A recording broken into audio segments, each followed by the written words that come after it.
Après plus de 10 ans de musculation et de poursuite d'objectifs en bodybuilding compétition au niveau naturel, j'ai expérimenté la compétition et finalement, avec du retour et de l'expérience, et j'ai fini par comprendre que ce n'était pas pour moi et c'était pas exactement tout ce que j'imaginais ou en tout cas tout ce que j'espérais. Aujourd'hui, je vais vous expliquer un petit peu les autres côtés de la facette de cette expérience de compétition et aussi du coup du bodybuilding, on va dire pur bodybuilding, que je n'ai pas apprécié ou j'ai finalement fini par ne plus apprécier avec le temps et peut-être l'expérience. On va faire un retour sur bien sûr des points positifs, il y en a énormément, sinon j'aurais pas fait ça pendant plus de 10 ans. Mais ensuite, évidemment, il y a eu des éléments qui m'ont fait changer et qui m'ont fait partir de cette discipline.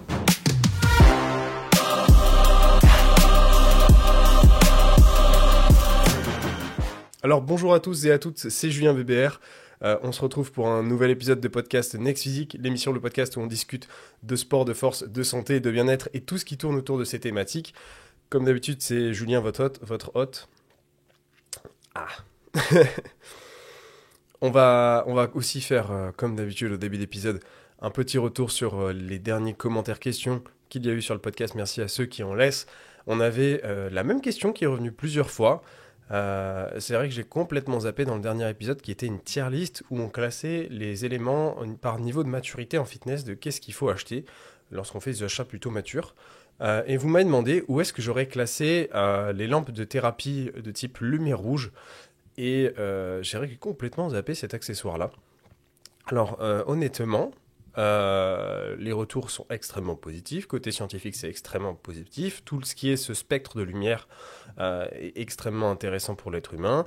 On a beaucoup trop de lumière bleue au quotidien. Et l'utilisation de lumière rouge, ça a vraiment de très bons effets. Je vous en avais parlé récemment avec l'utilisation de F-Lux que vous pouvez installer sur vos ordinateurs appareils pour réduire la luminosité de type bleu lorsque vous êtes en fin de journée sur vos écrans et du coup par conséquent assurer moins de stress et un meilleur sommeil. Et ça en fait partie aussi. Du coup vous allez pouvoir utiliser cette lumière rouge à d'autres escients, pas forcément que pour le sommeil, pour la peau aussi, le vieillissement. C'est très intéressant. Le problème de ces appareils-là, c'est que pour que ça soit intéressant, il faut que ça représente une certaine surface et ça représente un certain coût. On parle de centaines d'euros, voire d'un millier d'euros pour certains appareils. Donc oui, c'est très intéressant. Maintenant, le problème, c'est le prix. Mais ça ne change pas techniquement le niveau de maturité et d'utilité du produit. Donc en soi, on ne peut que le classer comme un tier S, c'est un S tier. C'est extrêmement utile. Il n'y a pas de contre-indication. Le problème, c'est l'argent. Personnellement, j'en ai pas. J'ai plutôt l'objectif de mettre, c'est vrai, cet argent dans ma vie ailleurs. Mais c'est vrai que si j'étais quelqu'un de riche, je l'achèterais, ça c'est sûr. Voilà. Donc si vous avez l'argent et que vous voulez prendre soin de votre peau, vos cheveux, tout ça, et que vous en avez la capacité d'assurer financièrement un tel achat, alors oui, je vous le recommande énormément. Voilà, j'ai pas de sponsor, je suis désolé, c'est vraiment pour répondre à vos commentaires, c'est revenu plusieurs fois, donc j'en profite pour vous répondre, notamment à Charlotte ou encore à Marie. Merci à vous. On est parti pour l'épisode du jour, où effectivement on va discuter de ce qui m'a un peu fait quitter le bodybuilding, mais surtout des points, on va dire, face cachée que j'ai pas apprécié particulièrement dans cette pratique, et qui font que aujourd'hui j'ai changé au niveau de ma pratique. Déjà, je voulais différencier ce qu'on appelle muscu et pure bodybuilding. Parce qu'on peut faire de la muscu, on peut faire de la muscu en salle, chez soi, et on peut faire du bodybuilding. La différence entre les deux, pour moi, et surtout en termes contextuels, ce qui permet de différencier les deux et de ne pas les confondre, c'est qu'en muscu classique, on va chercher des objectifs de santé. À la base, l'idée est bien sûr l'esthétique, un développement personnel, savoir s'apprécier. On va chercher à prendre un petit peu de force, on va chercher surtout à prendre de la masse musculaire, avoir un niveau de masse graisseuse qui n'est pas trop important, bien que de nos jours ça reste un petit peu... Enfin, c'est en train... C'est pas en train, non, c'est, disons, une période où les gens sont plus dans du body positive, mais utilisent plus de vêtements amples, pas forcément ample pour tout le corps, ça peut être un legging en bas et un vêtement ample pour le haut, mais on s'accepte un peu plus. Donc au niveau de la masse graisseuse, avant c'était surtout on est musclé et sec, maintenant aujourd'hui on est musclé, pas forcément sec, mais en tout cas on a une certaine shape. Et l'idée c'est d'avoir aussi une contrainte, pas trop de contraintes extrêmes quand on a une pratique de musculation, c'est c'est plutôt un sport qui accompagne un mode de vie. Ensuite, on a le mode de vie bodybuilding. Pour moi, il y a l'accompagnement de mode de vie qui va avec, c'est-à-dire le muscu, et le bodybuilding où on a vraiment un mode de vie bodybuilding où on est dans le bodybuilding pur avec une optimisation qui est maximale. C'est-à-dire qu'on va optimiser tous les terrains. On va chercher à optimiser, bien sûr, sa pratique de musculation pour la rendre optimisée pour le bodybuilding, avoir des mouvements qui sont très efficaces pour la construction de masse musculaire et uniquement cet objectif-là. En tout cas, en général, dans l'appréciation et l'utilisation des gens de cette pratique sportive, on va retrouver du coup évidemment cet objectif maximal d'apparence, donc la masse musculaire, un niveau de masse graisseuse qui est plus faible et qui est contrôlé, avec des cycles dans lesquels effectivement on va faire attention à son surplus, on va avoir peut-être des mini-cuts, des sèches, on va retrouver ces termes-là, cette pratique-là, qui va permettre d'avoir un bon contrôle de sa masse graisseuse, de ses niveaux de production hormonale, et bien sûr forcément de son énergie. Et ensuite derrière, niveau diète, on est forcément cadré, millimétré. Quand on a une pratique de musculation, ça ne veut pas forcément dire qu'on a une pratique de sa diète qui est au millimètre et qui est carrée. Là ici on va parler d'utilisation évidemment de meal prep, de Tupperware, mais aussi parfois de repas qu'on retrouve vraiment que dans le bodybuilding, comme la crème de riz, tout simplement, une digestion parfaite, plusieurs repas dans la journée, parfois beaucoup de repas. Bref, une routine qui est stricte et qui est alimentée sur ce mode de vie-là. Et dans un objectif, bien sûr, souvent, d'aller chercher des scènes, des compétitions, mais pas forcément. Il y en a qui ont aujourd'hui cette pratique très cadrée, millimétrée, mais qui n'ont pas vraiment d'objectif de scène. On le retrouve beaucoup, en tout cas dans la génération actuelle. C'est vrai que par le passé, c'est une pratique qui alimentait la scène, ou qui était alimentée par la scène. Aujourd'hui, on retrouve un peu moins ça. On retrouve avec les réseaux plein de personnes qui ont cette pratique routinière très stricte, mais qui n'ont pas forcément une scène à l'arrivée en objectif, et qui se retrouvent dans ce cadre de vie pour maintenir un bon niveau de santé, et rester focus sur leurs objectifs, et bien sûr se plaire tout simplement de base. Alors il n'y a pas de mauvaise chose à ça déjà, je trouve que c'est important de le redire, mais à la base, la seule personne avec laquelle vous allez passer le restant de vos jours, c'est vous-même. Et donc ça, pour moi, c'est pas une mauvaise chose. Pour certains, ça va être du narcissisme. Pour moi, je trouve que c'est juste normal de faire attention à soi-même et de se plaire à soi-même. Ça reste le plus important. Si vous ne vous plaisez pas, ça va être compliqué de vivre le restant de votre vie dans votre peau, forcément. Ça va être désagréable. Et donc, le fait de se plaire, moi, je trouve que c'est pas une mauvaise chose.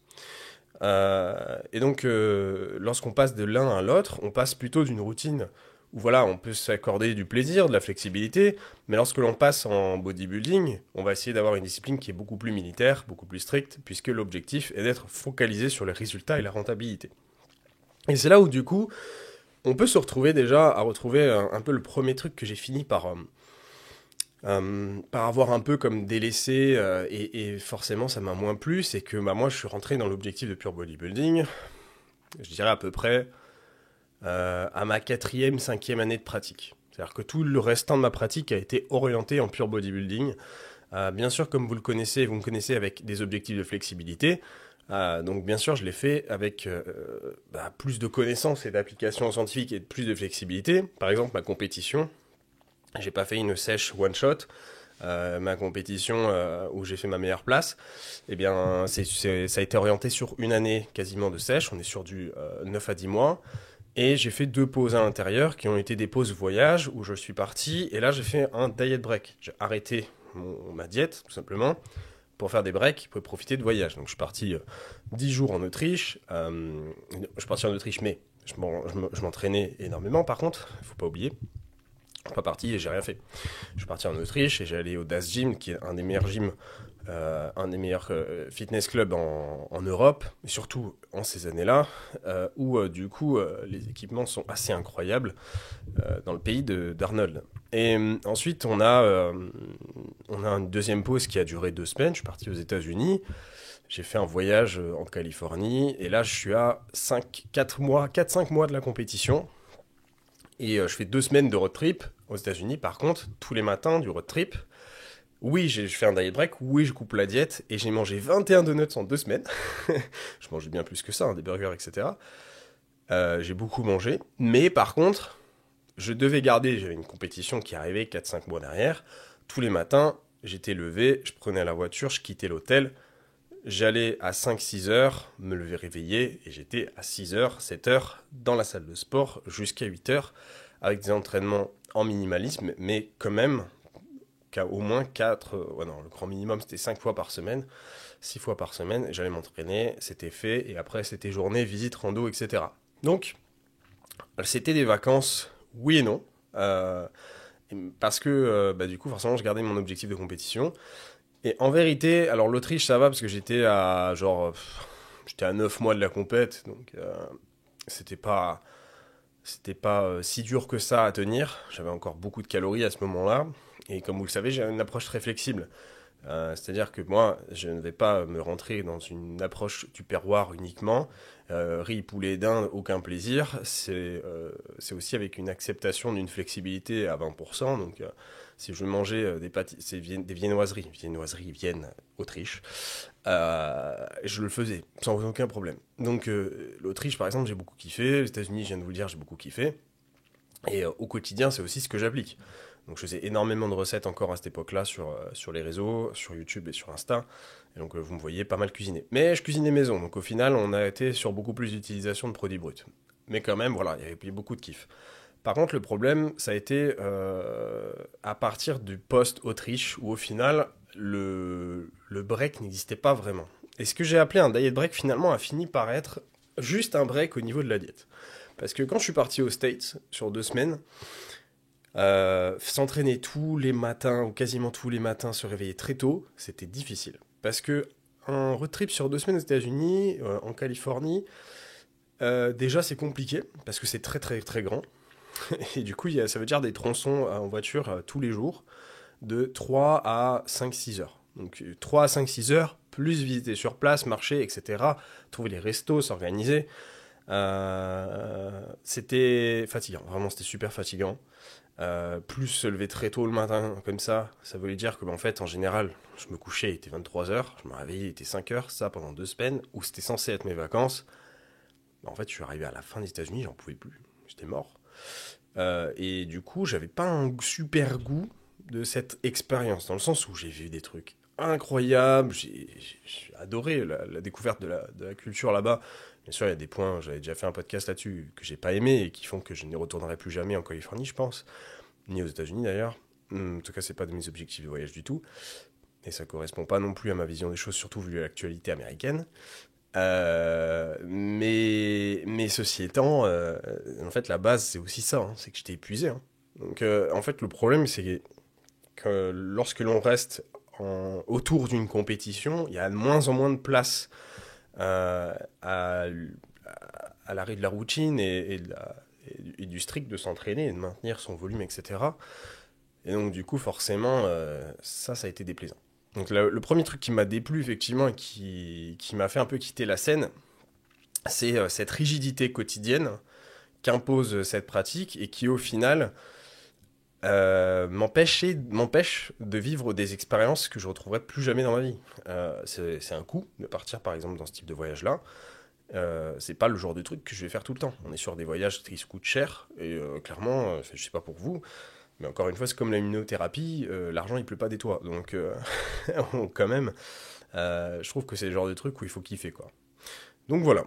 Ça, c'est mon premier point sur la différenciation, effectivement, muscu et pure body. Alors, vous pouvez me dire, du coup, oui, mais du coup, tu peux avoir une approche un peu plus, encore plus flexible et du coup, t'orienter vers la musculation. Mais du coup, t'es plus vers la scène. Et là, on va retrouver la deuxième problématique du Julien BBR, qui est un peu dans le titre Next Physique, qui est aussi dans l'accroche que j'ai fait du podcast, c'est que je suis un compétiteur. J'ai connu la compétition quasiment toute ma vie adulte. J'ai toujours été en compétition, toujours à viser le haut niveau, et j'ai pas envie d'arrêter. Je reste aujourd'hui encore jeune, et même encore aujourd'hui, lorsque je fais du crossfit, c'est aussi un truc que je vise. Je reste quelqu'un qui aime la compétition. J'adore ça. Ça me drive énormément. Ça me pousse vraiment en termes de pratique. Et du coup, ça m'amène à connaître plus de choses, à être encore plus expert des pratiques que j'ai suivies. Donc, que ce soit la muscu, bodybuilding au niveau naturel. Aujourd'hui, pareil, crossfit naturel. Bah écoutez, du coup, ça me pousse à beaucoup lire, à beaucoup m'informer, etc. Donc, tant mieux pour le côté professionnel. Et pour le côté personnel, c'est ok du moment que je m'enferme pas et que ça m'empêche pas de vivre certaines choses, tout simplement. Et du coup, effectivement, on se retrouve avec cette problématique qui vient en jeu. C'est que je suis compétiteur, qu'importe ce que je fais. Et j'aime la compétition dans la pratique sportive. Et donc forcément, alors c'est pas forcément dans d'autres choses. Par exemple, si je suis en jeu de société, ça me dérange pas de... Voilà, je joue, évidemment, je vais essayer de gagner. Mais je vais pas chialer et me morfondre si si je perds une partie d'un jeu de société parce que j'aime vraiment le moment et j'arrive à ressentir le plaisir de la victoire d'une autre personne. Mais quand on est dans sa pratique d'un sport quand même qui reste assez individuel, c'est individuel quand même, on va pas se mentir, lorsque nous-mêmes on fait pas forcément une bonne saison ou qu'on n'est pas sur une super croissance musculaire, etc., ça pique. Et ce qui m'a fait forcément aussi quitter cette compétition, ce niveau-là, c'est que j'atteignais ma limite petit à petit. J'ai démarré mon aventure à 67 kilos, je vous ai fait un podcast là-dessus il y a peu de temps sur toute mon expérience. Et j'en suis arrivé à 93 kilos musclés et ça fait une différence monumentale avec ma génétique de base. Et en fait, c'est ma limite. Les grammes de viande supplémentaires à ajouter sont très difficiles à acquérir sans acquérir du gras. Et voilà, c'est la limite. Donc j'ai énormément changé. J'ai pris aisément une vingtaine de kilos de muscles supplémentaires. Maintenant, le truc, c'est que y a une limite, hein, naturellement. Hein, on a tous une limite. Et du coup, passer de l'autre côté, au côté obscur, on me l'a proposé pas mal de fois. C'est vrai que je ne l'ai jamais dit dans le podcast, mais forcément, à l'issue de cette compétition, on m'a contacté directement. Et en fait, je vois pas déjà les intérêts santé. Je pense que vous le savez, ici, j'ai une approche très santé. Donc déjà, je suis contre ça. Et en fait, en soi, je vois pas l'intérêt. En fait, je vois pas l'intérêt à moins d'être un grand champion. Mais je vais pas être un grand champion, moi. Le mec qui démarre à 67 kilos, comme ça, tout sécos, qui a pas une génétique avantageuse de base, il va aller nulle part. Et c'est vrai qu'il y a une question de chimie, il faut avoir une bonne réception à la chimie, être un bon récepteur, et être aussi quelqu'un qui est génétiquement doté. Donc je suis peut-être un bon récepteur à la chimie, on le saura jamais. Mais par contre, la génétique, elle est pas là à la base. Elle est là, elle est correcte. Je suis pas non plus à pleurer. Mais je suis pas non plus, ça n'a aucun intérêt. Enfin, surtout pour se détruire. Donc, au final, ça aussi, ça m'a fait quitter la compétition, et quitter le bodybuilding. Et c'est des choses qui m'ont forcément un peu déplu, même si en soi, ça reste plaisant de se dire qu'un jour dans sa vie, on est allé se pousser au max et qu'on avait quasiment pas grand chose de plus réalisable. Ça reste quand même une satisfaction. Ensuite, ce que j'en ai retiré, là, ici, c'est plusieurs points que je vais citer. Au niveau de la discipline, forcément, au niveau de la rigueur que j'ai acquis, ça, c'est un truc que j'en bénéficierai toujours. Par exemple, en ce moment, je me prépare pour une grosse compétition de CrossFit où je me suis qualifié miraculeusement sur un throwdown. Le truc se passe dans un stade et tout. Je commence à réaliser que c'est un peu un truc fou. Et en fait, je me dis que cette rigueur et cette discipline, aujourd'hui, j'arrive à le répercuter sur cette préparation de compétition-là, que d'autres personnes n'auront pas forcément. On est sur un sport où il y a beaucoup plus d'acceptation de la flexibilité en CrossFit. Ça sort boire des canons le week-end, le barbecue c'est généralisé. En muscu, t'as rarement ça quand même. Ou en tout cas, surtout en muscu bodybuilding. Tu vas rarement voir des sorties comme ça et tout. Ça se met des paints le week-end avec les copains. Bon, tu vas voir ça en muscu classique. En bodybuilding compétitif, tu vois jamais ça. Et donc, forcément, ça aussi, ça crée une différence. Et c'est vrai que du coup, encore ensuite, il y a plus d'acceptation sur cette flexibilité-là, mais j'arrive à retrouver un milieu de discipline qui me permet d'être compétitif et d'acquérir des avantages forcément avec toutes les connaissances que j'ai en nutrition, en diète, par mon métier, par ma pratique, et par l'utilisation d'un quotidien plus optimisé qui me permet d'être en meilleure forme et du coup de bien performer. Donc ça aussi, c'est des choses que j'en ai forcément retiré beaucoup de positifs et que j'utilise aujourd'hui, qui me permet d'avoir une meilleure compréhension de la nutrition plus fine, une meilleure connaissance de mon corps aussi, en termes d'utilisation des groupes musculaires, en termes de ressenti de fatigue, de récupération et de connaissance des niveaux par exemple de volume que j'utilise beaucoup, même en CrossFit pour ça, où j'en suis dans l'utilisation de ma semaine. Ça aussi du coup c'est énormément d'avantages que j'aurais pas eu si j'avais pas eu cette pratique là avant. Ensuite, en termes de progression physique, forcément ça a été un élément déclencheur de changement, dans le sens où à partir du moment où on arrive à sa limite, c'est quand même un élément déclencheur, on va pas se mentir, du coup je vous l'ai dit. Mais ce qui a joué aussi, c'est que j'avais envie de découvrir autre chose où je peux monter en niveau. Et en fait, j'ai envie de me dire, quand j'aurai 40, 50, 60 ans, on va dire beaucoup plus tard, j'ai fait ça dans ma vie. J'ai fait ça, ça, ça. J'ai envie d'être fier de ce que j'ai fait dans ma vie lorsque j'étais en pleine forme et que je l'ai fait, bien sûr, en bonne et due forme. Et cette fierté, en fait, elle reviendra potentiellement plus jamais, parce qu'en fait, ces années-là, elles sont en train de partir, nos années. Et les années de pleine forme, j'ai envie d'en bénéficier au maximum. Aujourd'hui, je suis en pleine forme, tant mieux. Autant l'utiliser, plutôt que de le gaspiller et que le temps passe et que ça soit finalement trop tard. Il n'est jamais trop tard pour démarrer quelque chose, mais on retrouvera plus jamais le potentiel qu'on avait à ces moments-là. On retrouvera plus jamais le potentiel de ses 40 ans. Et lorsqu'on aura 70 ans, on retrouvera plus jamais le potentiel qu'on avait à ses 50 ans. Et le temps, il passe, et du coup, les expériences aussi, elles peuvent aussi trépasser, elles disparaissent, on les vivra plus, donc c'est l'occasion que jamais. Et donc du coup, ça aussi, ça a été un élément marqueur, c'est qu'après 10 ans, je me suis dit que il était peut-être temps de découvrir autre chose qui reste proche, et l'utilisation bien sûr du renforcement et de mes valeurs. Je reste quand même très axé sur l'utilisation de la performance physique et du renforcement de la force. C'est pour ça que je fais beaucoup de podcasts sur ces éléments sujets, tout simplement parce que pour moi, c'est la base de l'utilisation d'un corps humain. On ne peut pas passer à côté du renforcement, donc forcément, évidemment, j'allais me tourner vers une discipline qui est proche, où je retrouvais des éléments de santé qui m'intéressent beaucoup. Et en soi, en CrossFit, on en retrouve beaucoup grâce à la mobilité et tout le travail d'utilisation de mobilité et de mouvement au quotidien qui vont permettre de garder une bonne mobilisation que je retrouvais en rigidité. Donc on gagne en rigidité avec la répétition et le fait de faire toujours la même chose, mais surtout, en fait, il y a peu de variations dans cette pratique, alors que dans d'autres sports du cross-training, on va retrouver plus de mobilisation, plus de cardio, et donc du coup, on est sur un sport qui est quand même un peu plus complet, du moment qu'il y a quand même une bonne pratique, bien sûr, de renforcement et de force. Et là encore, je trouve qu'il y a une distinction, pareil, comme dans la muscu et le bodybuilding, entre le crossfit de cours collectif et le crossfit où on est compétiteur. On n'a pas du tout la même pratique. Ce que vous voyez entre des personnes qui font du free dans des box de crossfit, si vous en avez, et des personnes qui font des cours collectifs, ça change énormément de pratique. On n'est pas du tout sur le même crossfit en vérité, et pas sur la même utilisation des groupes musculaires, etc. Sauf si ça dépend, hein. Des fois il y a des cours super bien faits, et toutes les box sont différentes là-dessus. Il y en a, ils n'ont pas de cours techniques, il y en a, ils ont des cours techniques. Ça change beaucoup, mais forcément, en termes de recrutement musculaire et de force, je trouve que dans certaines organisations, il n'y a pas la même utilisation de ce côté-là santé. Et du coup, voilà, c'est une école de rigueur. Ça a été une très bonne école de rigueur, ça devient chirurgical, mais jusqu'à un certain stade où ça devient un peu une prison. J'ai envie de dire, tous les sports peuvent devenir une prison au bout d'un certain temps, et je pense qu'on peut tous savoir à peu près dire qu'il y a une limite dans l'utilisation de son sport, et forcément, il y a toujours une base et après une fin où on est trop compétiteur et forcément on est obligé de s'enfermer un peu. Je pense que c'est pareil dans le CrossFit. S'il y a des personnes qui vous écoutez témoigner sur leur pratique de haut niveau, elles vont vous dire un peu la même chose. C'est un métier en fait.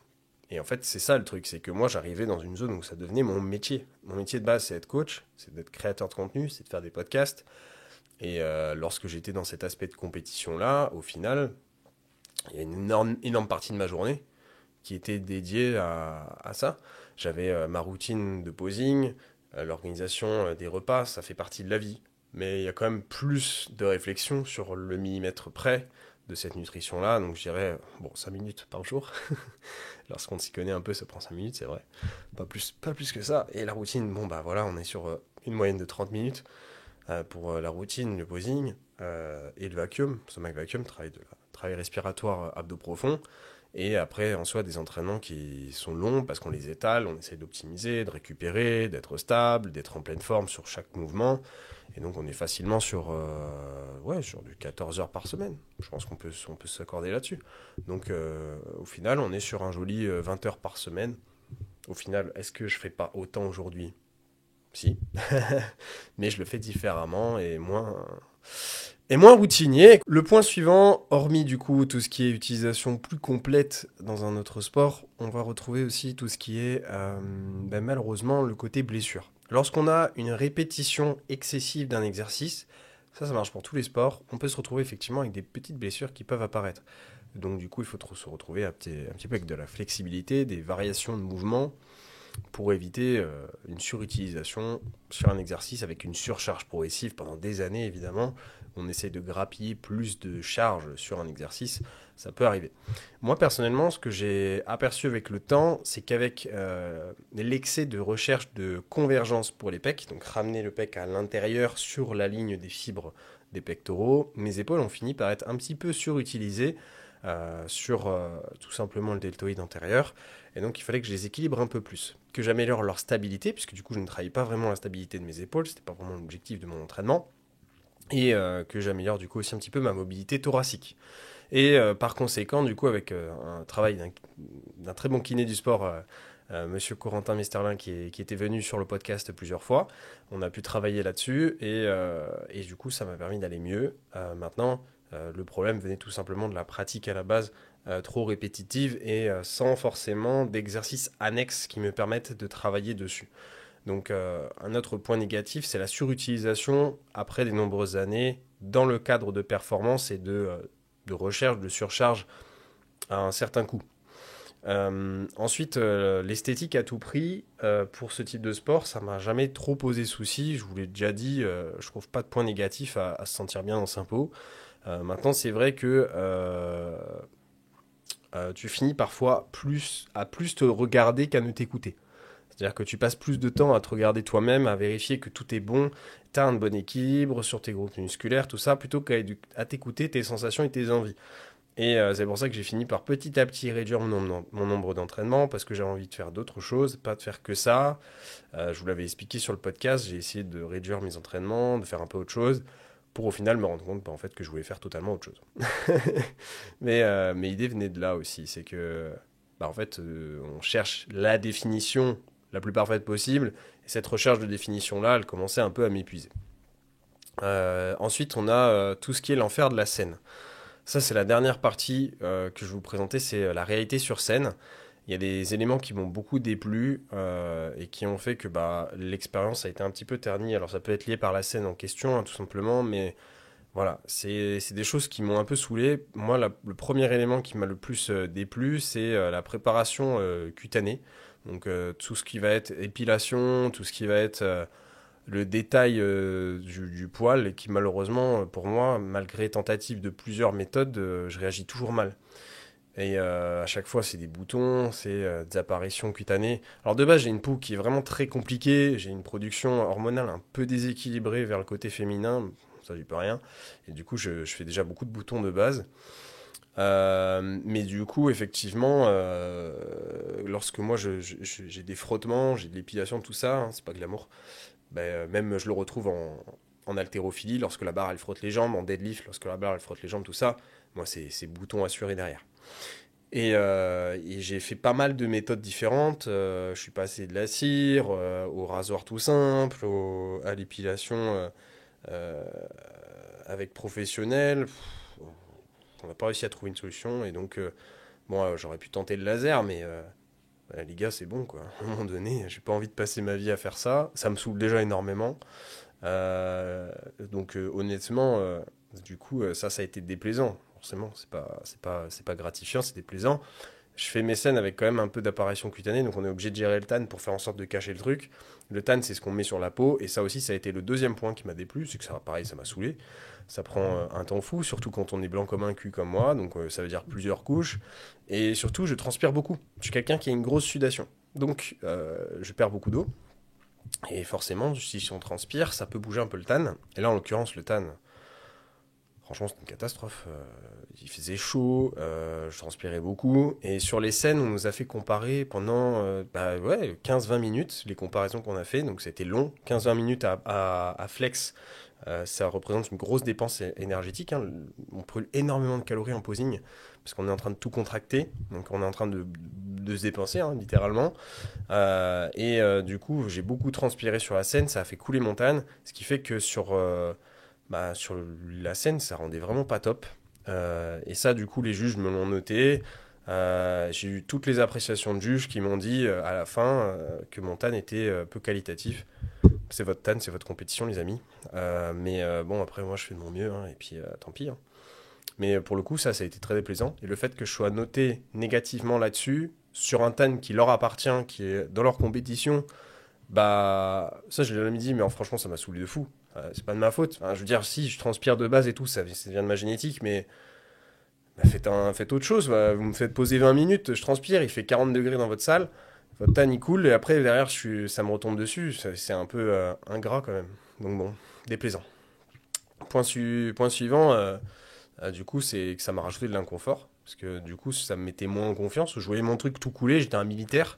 J'avais l'impression que j'allais jouer dans le prochain Predator. Et forcément, du coup, ça m'a apporté de l'inconfort. Ce qui fait que j'ai moins bien vécu le truc. Heureusement, j'ai bien vécu la compétition parce que j'ai fait des très bonnes places. J'ai fait deuxième France et troisième en classique physique, deuxième en bodybuilding. Donc bon, bah écoutez, ça m'a plu. Mais le problème, c'est que ouais, c'était pas aussi bien que ce que je pensais de ce côté-là. Donc le plus gros point positif qui m'a amené à faire de bonnes places et de confiance sur la scène, c'est le mental, hein. C'est le fait de savoir que j'avais tout donné, que j'étais prêt physiquement, j'ai été allé le plus loin possible en optimisant au mieux possible avec toutes les connaissances que j'applique pour avoir un mode de vie qui est flexible, qui est sain et qui me permette d'avoir de très bons résultats physiquement, sans m'empêcher de manger 21 donuts aux États-Unis quelques mois auparavant, pendant que d'autres ont sans doute terminé leur sèche très très bas en calories. Moi je la termine, je suis à 2600 cales, 2700 sur scène. Je pense qu'il n'y a pas beaucoup de compétiteurs qui ont eu cette chance-là au niveau naturel. Et là-dessus, j'ai pu jouer sur mes atouts d'application de connaissances et de masse musculaire. Et donc forcément, ça m'a beaucoup aidé. Donc j'étais confiant côté mental, mais côté physique, réalité cutanée, tan, franchement, c'était ultra déplaisant. En plus, forcément, t'es collant, tu pues, le tan sent pas bon avec la transpi. Donc bon, c'était pas plaisant du tout ce côté-là. Et après, derrière, c'est vrai que bah, y a des shootings, on essaie d'organiser des trucs un peu autour. Et c'est pareil aussi, se repréparer pour ça, c'est pas forcément toujours plaisant. La Peak Week, c'est une semaine particulière en termes de nutrition et en termes d'application pour être sur l'utilisation du sel, du sodium, de l'hydratation au max. Mais en vrai, c'est pas un truc qui m'a beaucoup déplu. C'est pas un truc qui m'a déplu tout simplement parce que ça change. Voilà, c'est la Peak Week, de temps en temps, manger full glucides d'un coup, manger full lipides d'un coup. Ça fait un peu bizarre, mais après, on s'y fait, quoi. Et j'ai envie de dire, ça fait du changement, et ça m'a pas dérangé. Voilà. Après, est-ce que au niveau social, ça m'a dérangé? Je dirais que oui. Parce que du coup, j'ai vécu moins de situations sociales et je me suis retrouvé un peu dans les TCA que j'avais au tout début de mon expérience il y a une dizaine d'années, où je refusais des tacos, où je refusais d'aller faire un laser gain avec les amis parce que ça rentrait pas dans la routine. Et en fait, j'ai retrouvé cet élément-là dans le bodybuilding compétitif, qui est que en fait, on réfléchit à toute une utilisation énergétique. En fait, on réfléchit à comment utiliser ces 100 sachets de billes, je vous en parle souvent sur le podcast, et du coup, au final, on se dit, bah en fait, je vais mettre tout mon sachet de billes dans ce côté-là parce que je veux avoir le plus de résultats possible. Et ça marche comme ça, hein, c'est vrai. Mais le problème, c'est que si on se met à dire, ah, je vais pas faire un laser game, je vais pas faire un bowling avec les copains parce qu'il faut que je récupère, eh bien en fait, au final, on loupe des occasions de vie, on s'isole, qui pourraient nous plaire, qui pourraient correspondre aussi à des choses qui nous intéressent. Encore une fois, tout est relatif, hein. Peut-être que ce mode de vie plaît énormément à la personne et le reste ne lui plaît pas. Ça peut arriver aussi, hein, tout simplement. Peut-être que pour vous, je sais pas, aller faire une rando avec les amis, c'est pas votre truc. Mais moi, par exemple, aller faire une randonnée en montagne avec les copains, tout ça, sans me dire, ah tiens, ça va utiliser ma récupération. Bah non, je vais pas venir, les amis, je viendrai vous voir plus tard quand vous allez manger et je ramènerai mon tupperware. Bah, c'était pas ma vision des choses. Et surtout, c'est pas comme ça que je voyais les choses dans le restant de mes jours. Donc, ça rapporte pas un isolement, mais ça rapporte quand même une part d'isolement social, je trouve, que je n'ai pas envie d'avoir dans mon quotidien. Et c'est pour ça que j'aime beaucoup le CrossFit aussi, c'est que bah, en fait, tout est utile au CrossFit. C'est-à-dire que bah, là, par exemple, dans 2 jours, je pars faire une rando avec les copains, on part toute la journée. Bah, pour moi, c'est utile. C'est de la condition physique. Alors que bah, en côté musculation, bah, en bodybuilding musculation, c'est de l'énergie perdue pour les jambes, potentiellement aussi pour le reste, parce qu'en fait, quand vous utilisez de l'énergie pour quelque chose, c'est pas forcément que les groupes musculaires en question, c'est aussi une énergie générale. Donc ça veut dire moins d'énergie pour aller chercher plus de bras où je galérais déjà pas mal. Et donc du coup, la rando, souvent c'était niet. Hein. C'est le NEAT de base, et strictement le NEAT de base, c'est pas 15 000 pas, c'est 6-8 000 pas, pas plus, on va pas utiliser plus d'énergie. Donc voilà, c'est aussi ces côtés-là de rigidité qui m'ont fait un peu dévier. On peut être plus flexible, encore une fois, comme je le dis souvent, dans sa pratique de musculation.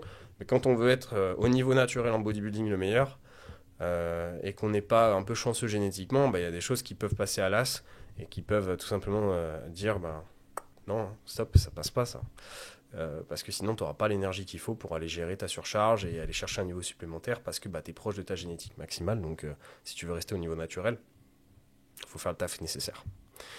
Donc ça, c'est les petits problèmes d'isolement que je trouve qui m'ont plus posé souci. C'est plutôt le côté énergétique, plus que le côté nourriture, parce qu'au final, tu finis par être un gros bébé, donc tu manges bien. Et si tu as une approche flexible, tu manges sainement, tu pourras manger, je sais pas, du gâteau avec les amis, tout ça, ça sera pas un souci. Quand tu es musclé, tu manges beaucoup. Donc ça, c'est pas un problème. Le petit problème, c'est plus l'utilisation d'énergie. Ouais, du coup, il faut faire soit une concession et se dire, voilà, tant pis, je vais moins progresser.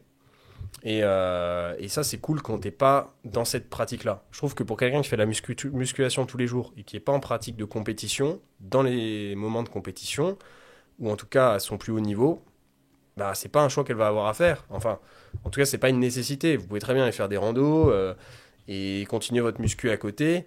Ça passera en vrai parce que de toute façon, vous n'êtes pas dans cette rigidité-là et cette proximité aussi importante à l'échec qui est au maximal génétique. Mais quand on a ce cadre-là, malheureusement, c'est de l'énergie perdue, effectivement. Et donc, voilà. Ensuite, moi, je dirais que j'ai quand même de la gratitude pour l'expérience en question. Et je terminerai là-dessus. J'ai pas de regrets. Mon recul est quand même positif. C'était une super expérience. Ça m'a permis d'acquérir beaucoup de discipline, beaucoup de connaissances, beaucoup d'applications, de rigidité, l'utilisation de mes groupes musculaires, la masse musculaire que j'ai aujourd'hui, que j'utilise et que je transfère au CrossFit, qui me sert énormément.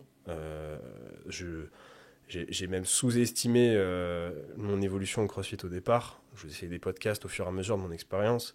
Et au début, je disais, peut-être dans 2 ans, j'aurai un bon niveau. Puis plus j'avance, c'est arrivé comme un rouleau compresseur. J'arrivais beaucoup plus vite, beaucoup plus fort. Et au final, je m'étais dit, dans 2 ans, je saurais faire de la gym. Et aujourd'hui, j'arrive à tout faire, quasiment. Donc, on est à 8-9 mois d'expérience et il n'y a plus grand chose qui me manque. Maintenant, il faut que j'aille plus vite, que j'aille plus fort, plus longtemps. Donc là, ici, il faut que j'améliore mes stats.